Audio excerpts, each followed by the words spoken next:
اللہ کے حبیب معراج کی رات سفر کرتے کرتے ایسی جگہ سے گزرے جہاں سے خوشبوئیں آ رہی تھی، ٹھنڈی ہوائیں آ رہی تھی اور عنبر کستوری کی خوشبوئیں آ رہی تھی اور ایسی پیاری خوشبو تھی جیسے جان میں جان آ جائے اور جسم پورا معطر ہو جائے۔ اللہ کے حبیب نے پوچھا، جبرائیل یہ کون سی جگہ ہے جہاں سے ٹھنڈی ہوائیں آ رہی ہیں، بڑی پیاری خوشبوئیں آ رہی ہیں اور بڑی پیاری پیاری آوازیں آ رہی ہیں؟ جبرائیل نے عرض کیا، یا رسول اللہ صلی اللہ علیہ وسلم یہ جنت کا منظر ہے، آپ جنت کے قریب سے گزر رہے ہیں، یہ جنت کا منظر ہے جہاں سے آپ کو ٹھنڈی ٹھنڈی پیاری پیاری اور خوشبودار ہوائیں آ رہی ہیں اور جنت کی آوازیں دے رہی ہے، یا اللہ میری نعمتیں پوری ہو چکی ہیں، دودھ کی نہریں تیار ہو چکی ہیں، شہد کی نہریں تیار ہو چکی ہیں، شرابن طہورہ کی نہریں تیار ہو چکی ہیں، میرے پھل میوے مکمل پک چکے ہیں، مکمل باغات جو ہیں تیار ہو چکے ہیں۔ جنت یہ آوازیں دے گی کہ یا اللہ اب جو حقدار ہیں، جو نیک ہیں، متقی ہیں، پرہیزگار ہیں، توحیدی ہیں،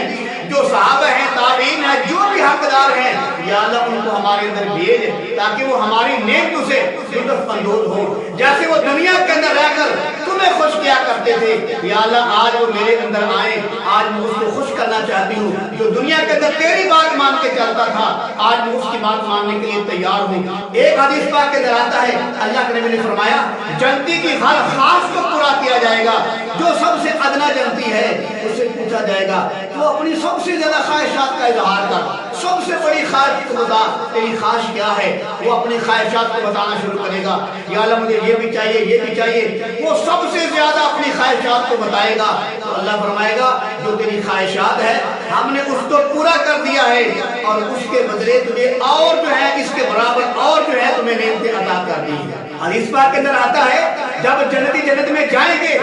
تو جنتیوں کو جنت میں جانے کے بعد سب سے بڑی جو خوشی کا اعلان کیا جائے گا وہ یہ ہوگا، اللہ اعلان کر دے گا، اے جنتیوں آج کے بعد میں تم سے کبھی ناراض نہیں ہوں۔